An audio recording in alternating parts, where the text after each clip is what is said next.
Okay, so it's now 5 past. Brett Edwards from RMBI, the Health and Safety and Risk Director, and also the National Chair for NASHiCS will be running the session. If you have any questions for clarity during the presentation, please raise your hand. But any other questions, if you put in the chat function, and if there's time, we'll get to them at the end. If not, we'll look to see what we can answer and put along on the website as well. Thank you very much. I'll hand over to you, Brett. Thank you, George. Hopefully you can all hear me and you can see the presentation. So yes, as George says, I'm the Health Safety and Risk Director for RMBI Careco. I've been with the organisation for about 9 years, and I'm also the National Chair for NASHiCS, whose webinar you have joined, and I've been the National Chair now for coming up for 3 years. And just a little bit of background, which kind of puts me where I am in terms of business continuity, is that I also spent many years in security and a short stint in the police, but in particular in security, I was involved with some anti-terrorism and elements of business continuity, and it was pretty much in its early stages.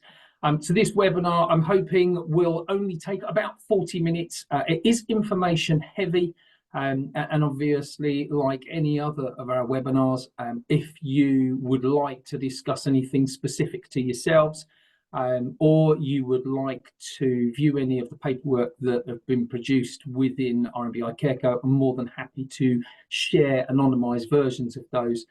As George said, this webinar is recorded. The presentation and the webinar will be available to members in the members area of the website. And as stated, if you've got any questions, please put them in the chat. It's just easier for us. It also means that if we do run out of time and we miss your answers, or we miss the opportunity to answer your questions, I'll then do a Q&A crib sheet and add that to the information that's put on the website. Okay, so I'm going to talk about business continuity, obviously. We've talked about the presentation and the recording, and just hopefully my screen is going to work. Yes, it is. Okay, so what will be covered? We're going to talk about business continuity plan and what would be constituted as an event. Some of these definitions are our own, and they've been taken from other definitions. Where to start, and certainly where I started, 7 steps to continuity planning. And one of the things I will say is that when you look online for any information in terms of continuity planning, you'll find that there's 5, 7, 10 steps, possibly 12, who knows? But these are the ones that we've determined as the best for us. Talk a little bit about recovery and key things to remember, and then I will summarise at the end of this presentation. Okay, so without reading every word on every slide, I don't plan this being death by PowerPoint. So a continuity event, this is our definition, as I say, research this online, and also looking at the, for those of you who haven't heard of them, the BCI, which is the Business Continuity Institution. I'm not affiliated with them, nor is NASHiCS. It just happened to be a very useful place for the information required for this, and they lay it out, albeit somewhat wordy.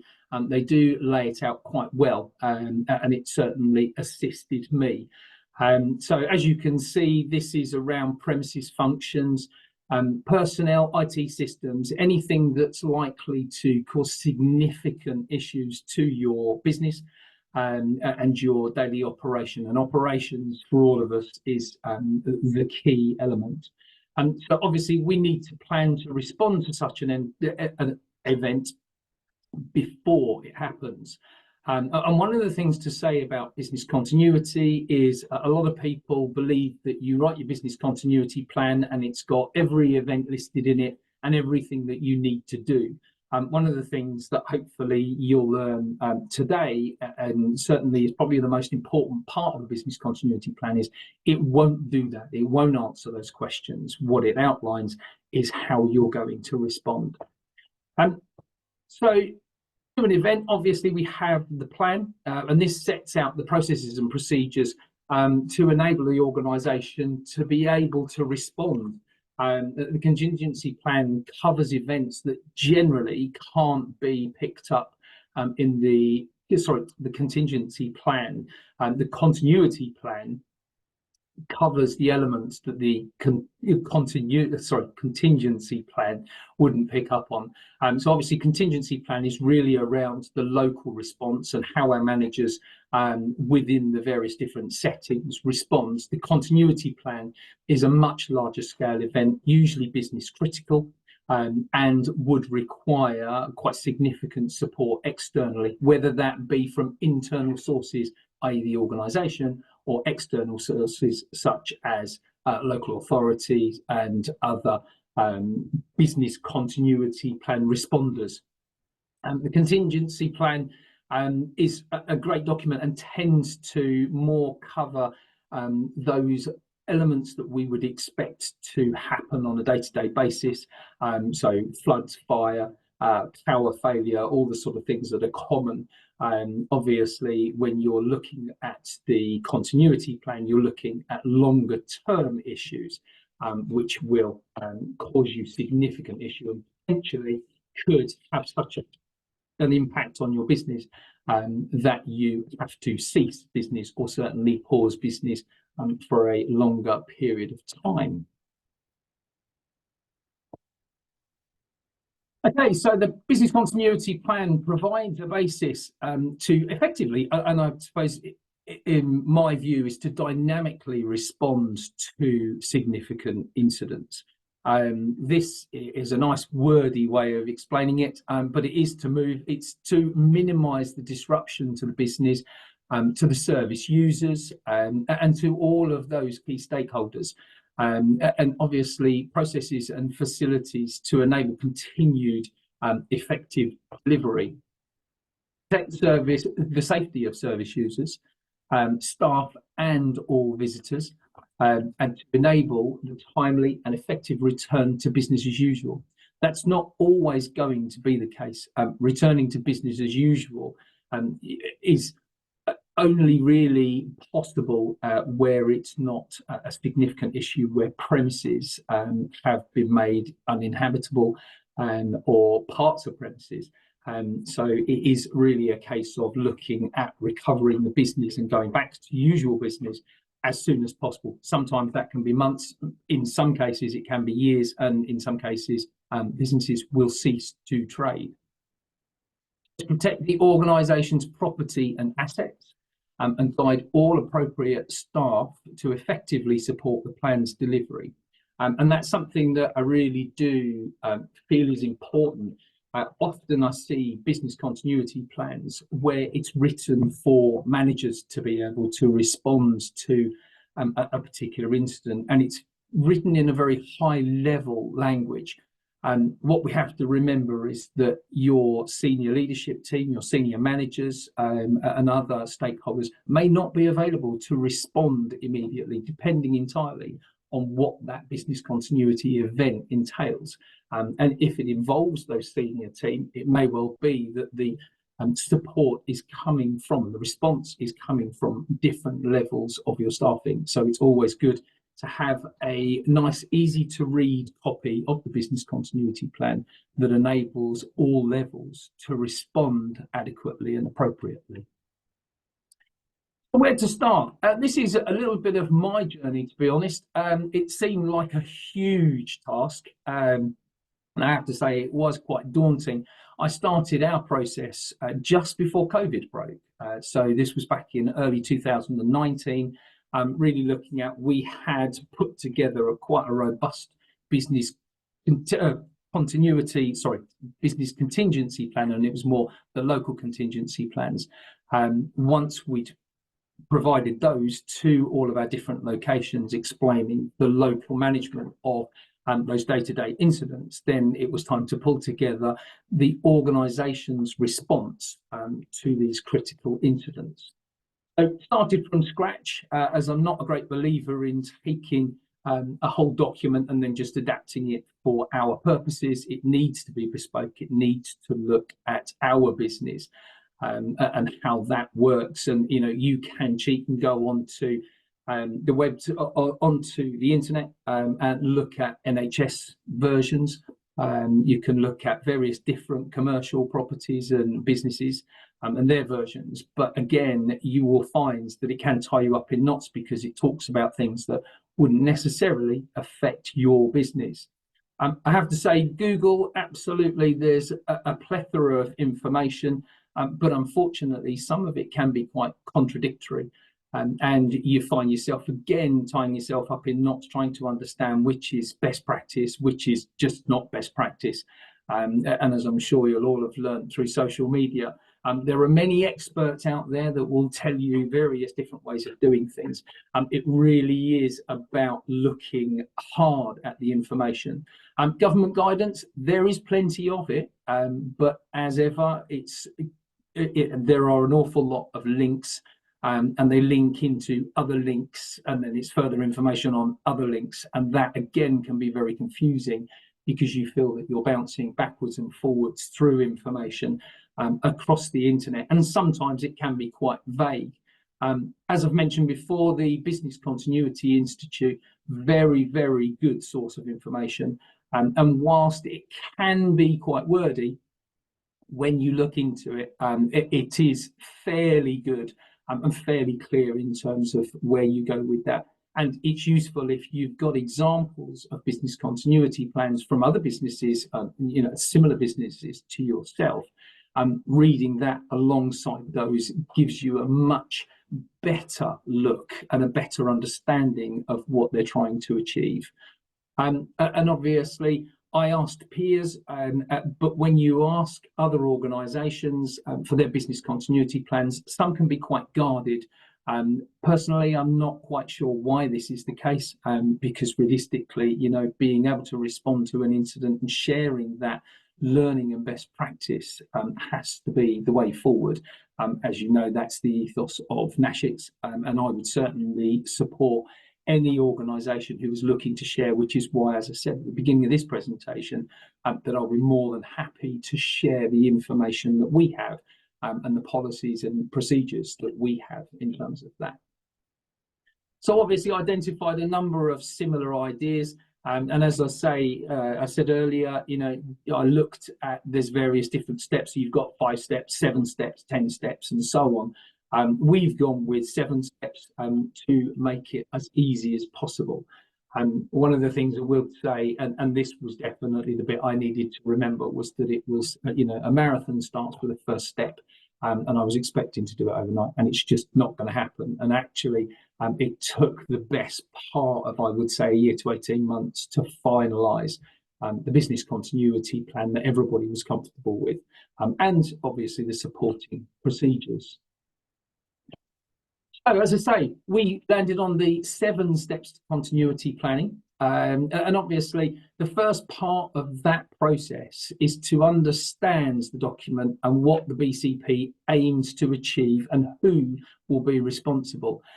Obviously, you have the policy like anything else, and your policy should include who is responsible, what the plan actually covers, what supporting information is available, because that's very useful. As I said, you have the local contingency plans, we have the escalation plan, and we also have other emergency plans, along with contact information. Additionally, within the policy, the review frequency, and of course, the scope, who this applies to and how it applies to those persons. Know everything your business does. Discuss with colleagues. There's plenty that you will miss otherwise.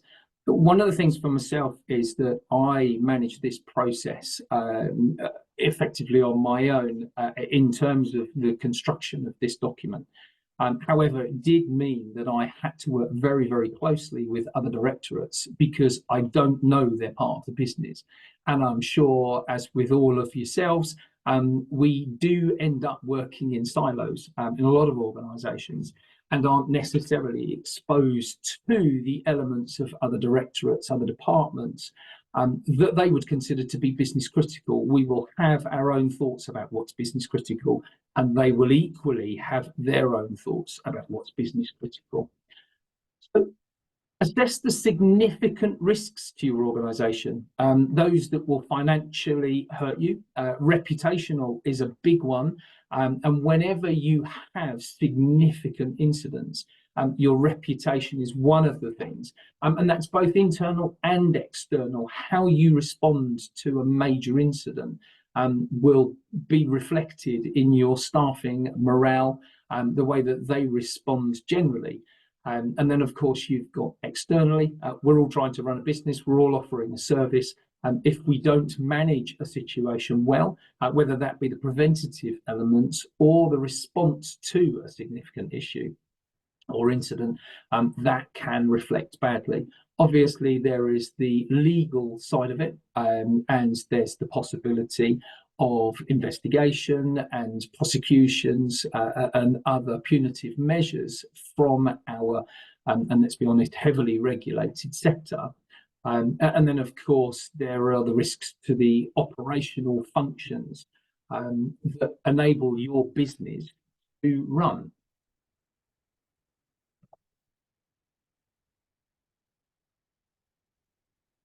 So additionally to the 7 steps, we undertook a business impact analysis, a BIA exercise, which I saw was talked about quite a lot as I embarked on this journey. And it was interesting because at first I wasn't 100% certain exactly what it meant.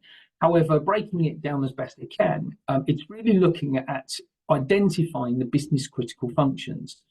And as I said previously, one of the things that is really important within this is working with your colleagues to understand what they consider to be business critical. I can sit behind a desk with a pen and list all of the things that I think are business critical. That doesn't mean to say that it would marry up with the business objectives. So you need to understand what your business is trying to achieve. Obviously, we are a care organisation, we have care homes, and therefore that's what we're looking to achieve. Anything that disrupts that is business critical, but it's really about how badly that would hurt. And equally, when you do a business impact analysis, you're not just looking at what might fail and impact significantly. What you're looking at is the long-term and the short-term impacts. If you lose power in one of your homes or one of your businesses for a couple of hours, that may not actually have a huge impact. If you were to lose it for 6 hours, that will impact on life safety systems and would have an impact on your function. If you were to lose it for 48 hours, it's a completely different ballgame. And would be business critical. And obviously, depending on the services that you're offering, whether that be nursing, care, day service, it would make a big difference. Equally, time of year could make it a very different kettle of fish in terms of your response and how that would impact on your business. Determine how long they could be stopped for. Before it becomes a continuity event. So the example in terms of the loss of power, exactly the same with the loss of heating. There are all sorts of things that for a couple of hours it wouldn't make a huge difference. For 6 hours it's going to make a significant difference. For 48 hours potentially you could be removing the function from that particular location and having it elsewhere. Identify whether they could be locally managed. So we would go back to the local contingency plan. And obviously, if that isn't the case and we're unable to manage it locally, that's when it becomes a continuity event. Know what resources would be required for continuity. So understanding what IT functions that you would need. You've got the heating, the lighting, all of those usual utilities. But it's things like if you've got, for instance, oxygen, that's potentially critical to your business, and delivery of service, life safety systems, so on and so forth.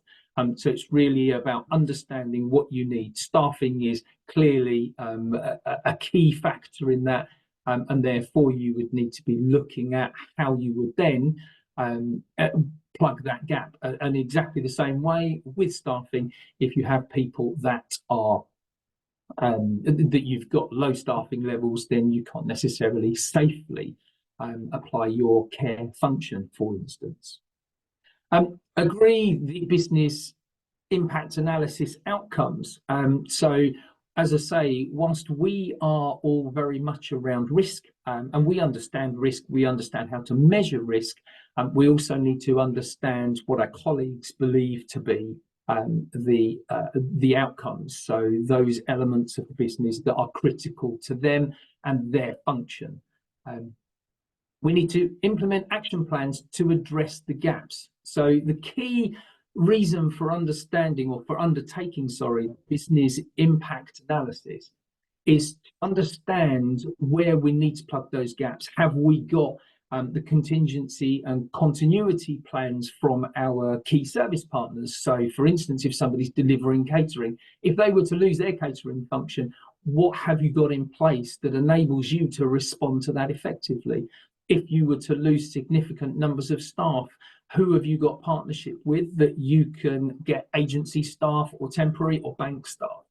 So it's really the business impact analysis is to identify the key gaps you have in order to respond effectively and adequately to a major event.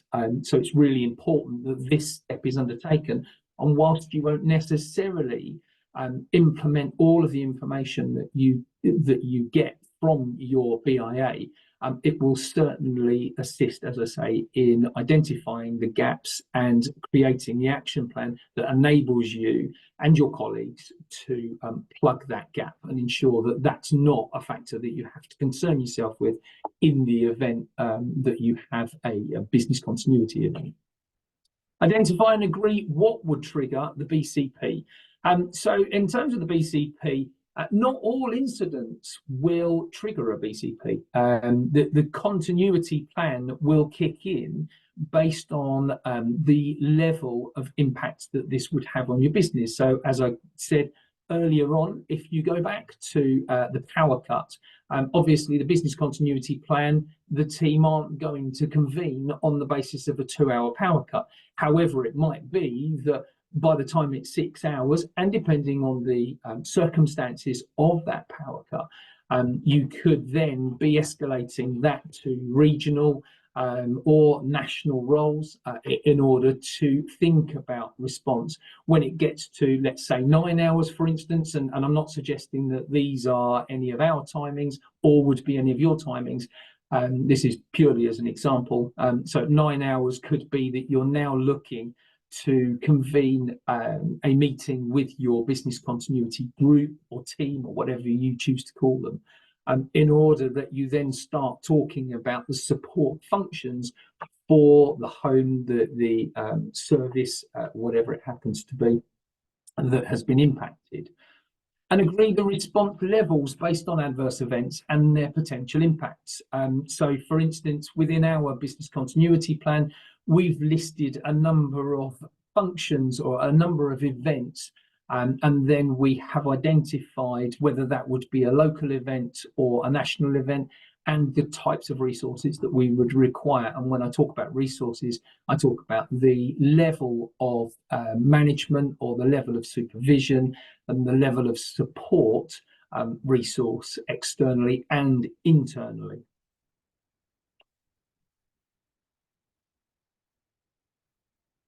Okay, number 5, identify and agree roles and responsibilities. One of the things that we've learned, and certainly through some recent continuity events that we've had, where we lost power for in excess of 20 hours, it was nearly 24 hours, and then in the same location we had another power cut, and that was running to about 6 hours for a similar event that had happened.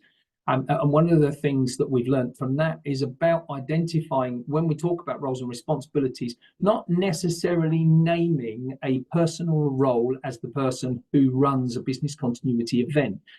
It should be evenly distributed throughout the team to ensure that if the event happens and somebody's on holiday, is sick, is unattainable for whatever reason, you need to still be able to respond. But you equally need to understand who's making those decisions for you. Because one of the things that we found is that where you've got a major event happening, lots of people want to phone lots of different people to get an update. There's frustration because updates aren't coming as quickly as you would necessarily like them to in order to make decisions.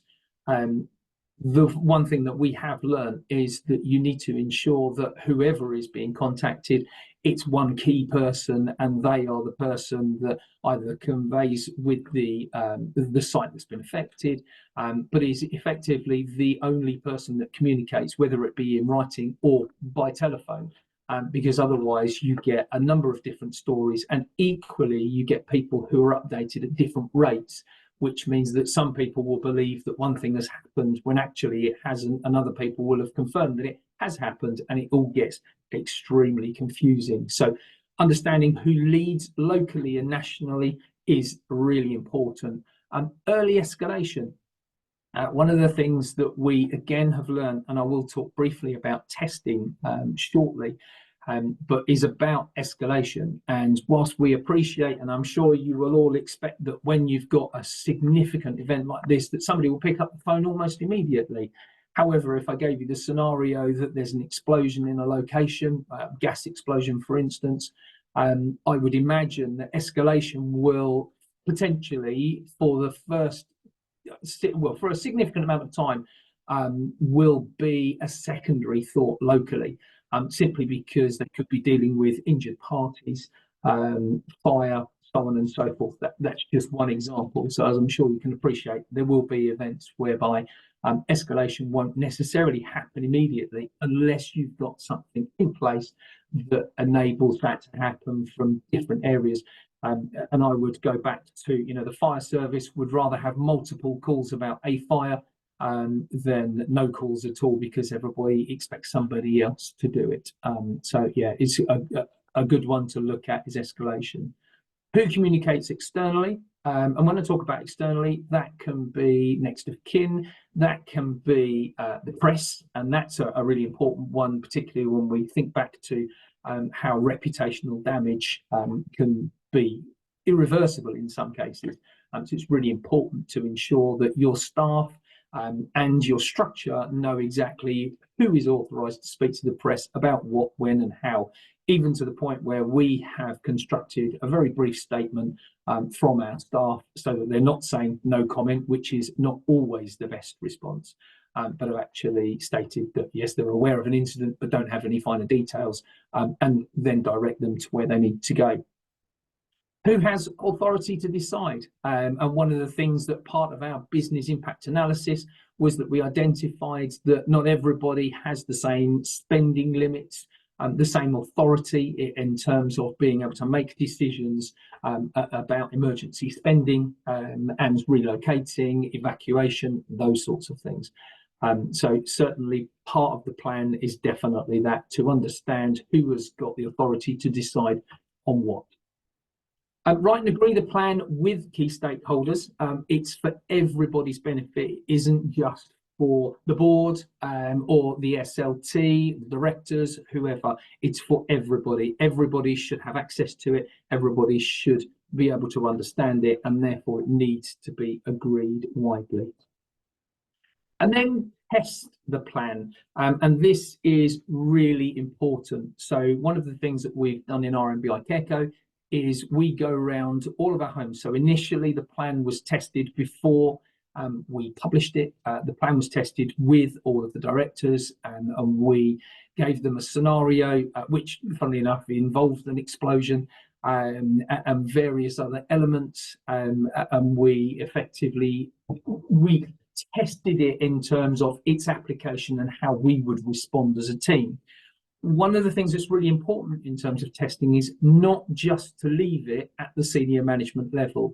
You need to go, and in our case, we are still going to our care homes and testing scenarios, different scenarios in each home, to understand what their response would be. And I will be honest and say that one of the first things that it identified was that there is a huge lack of training material available for dealing with continuity events and critical incidents. So as a result of that, we have formulated a training package for critical incidents that enables us to go around and talk about the key elements operationally that need to happen, including the importance of escalation, and how the escalation enables us to adequately resource support for the homes. Let's be honest, we had a major fire at one of our homes many years ago, and one of the most difficult things for them was that the telephones were going mad because everybody was trying to call in. They were dealing with the evacuation of certain areas of the care home, and they were dealing with a major incident. Now, obviously, there were residents that were contacting their loved ones to explain that there was a major incident. So we had relatives arriving, locals arriving, we had emergency services, and sometimes it's not always possible to easily manage an event. Contacting next of kin, contacting local authority, so on and so forth. Equally, the contact with head office is extremely difficult if it's not adequately supported. And so one of the things that we identified was that actually we as senior managers and the senior management team didn't have access to all of the information for locally in terms of contingency plans. So we now all carry an encrypted USB, which has management contact details, some senior staff contact details. It also has plans of the building, copy of the escalation plan, the business continuity plan, copy of the information for fire service for each home, and equally their contingency plan, which also has other emergency numbers, enabling us remotely to be able to support, because it isn't always right, the answer is not always right to all descend on a particular location in the event of critical incident. One, you may not even be able to get there, and two, you may actually hinder the operational response by doing so. So these were certainly things that we've learned among many other things within the test. And unfortunately, I don't have time today really to go through all of those. Responses to disaster, things to consider in your business continuity planning. And whilst you won't necessarily document this within the plan, what you do need to understand as a senior leadership team, as the response team for these type of incidents, is these are the things that you really need to think about in preparation. So it's not something you're trying to plug a gap afterwards. So I've spoken about escalation, of course. Staffing on and off site. So this is, I'm talking about our care homes. However, we also, as part of our business continuity plan, talk about the loss of head office. Our head office is in London. So there is always the potential that that could happen, whether that be because of an event inside our building or potentially externally that could affect the access to that building. Loss of internet, loss of telephony, long-term loss of power locally, so on and so forth. Relocation and transport. So relocation is talking about not just moving residents to other areas, but it's also talking about, as I say, loss of head offices or administrative areas, relocation of those staff. We all learned very quickly in COVID about the positive side of working from home, and the fact that a lot of businesses continue to thrive with the loss of their head office, being that they couldn't get anybody there. Support, we've talked about support, and as I say, about our particular setup with our encrypted USBs. We also have access to all of, well, most of that information, with the exception of the GDPR sensitive information.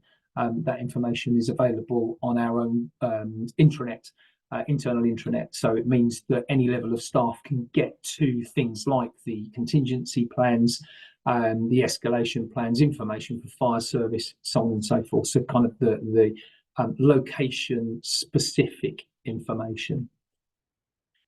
Utilities staying put. Obviously, we talked about power cut, but you've got heating loss. We're now heading towards winter. Heating systems are failing because it's the first time that they've really been asked to work particularly hard. So pipes bursting, so on and so forth. So yeah, it's about how you then plug that gap. Have you got electric heaters. And then when you're thinking about electric heaters, you might have to think also about protecting residents and service users from exposed hot surfaces. So there are a number of things that you do need to think about in terms of if you're staying put. If you've had a lot of water, how can you then replace that water? What does that do for hygiene, depending on how long you've lost the water for instance?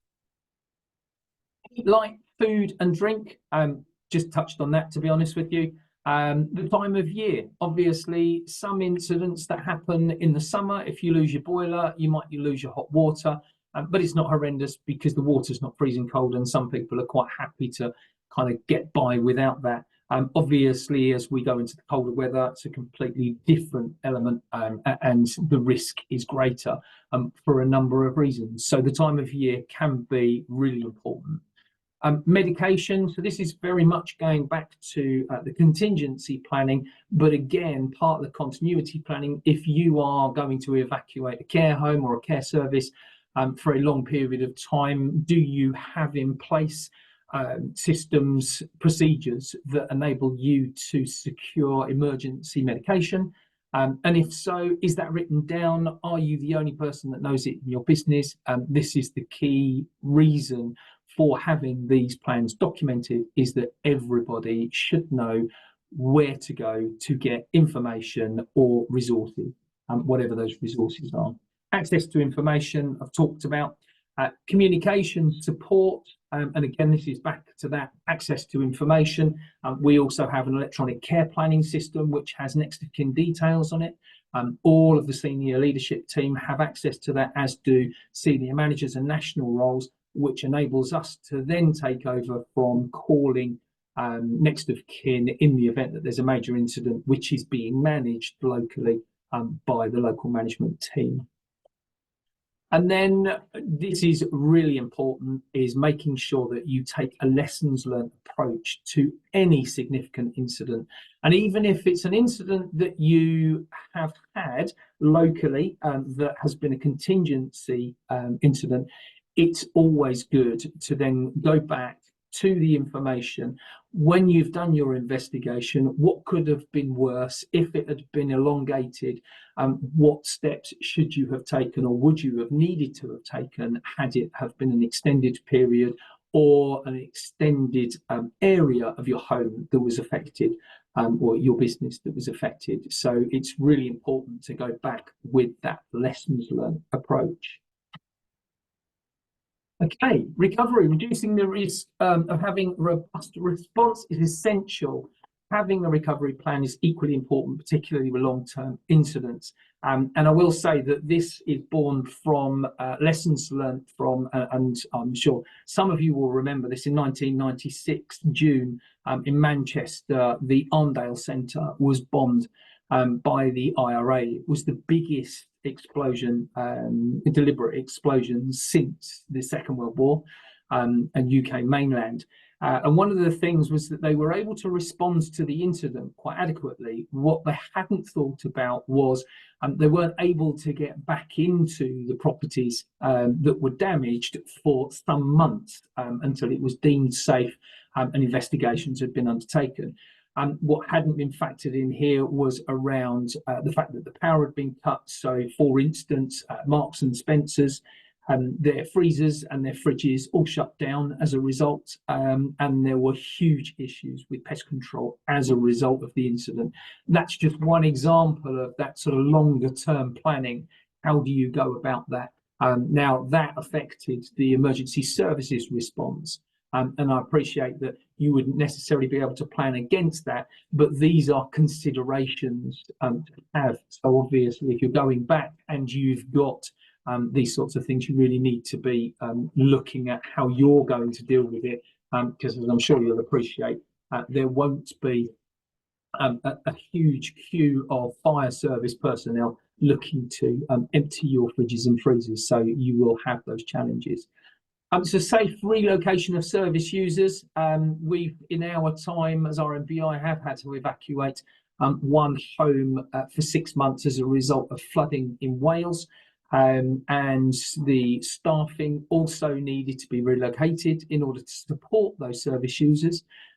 You've got to think about lack of access, power loss and pest control, which was what I was talking about, staffing, long-term and short-term, damaged equipment, long-term decisions to close or reopen, and obviously in terms of recovery, sometimes unfortunately businesses do need to close as a result of a significant incident. Resource allocation, and this is talking about whether you all sort of dive into that local area where there is an incident, which won't always work, or whether you remotely resource that, reoccupation and remobilisation of that particular service. Things to remember: consider succession planning. We never really talk about what potentially could happen. Unfortunately, with major incidents, there is the concern around life loss, and that may well be part of your team as a result. And so it's succession planning. Equally, it could be that the type of incident you have temporarily incapacitates particular levels of staff, and it's around succession planning and making sure that you have the people to step in to those positions, whether that be temporarily or long term. External events affecting your suppliers. So what do you do if they've got a business continuity event and you are unable to provide catering or other very significant or critical functions? Access to local information, service user data. So we've talked about that on our encrypted USBs.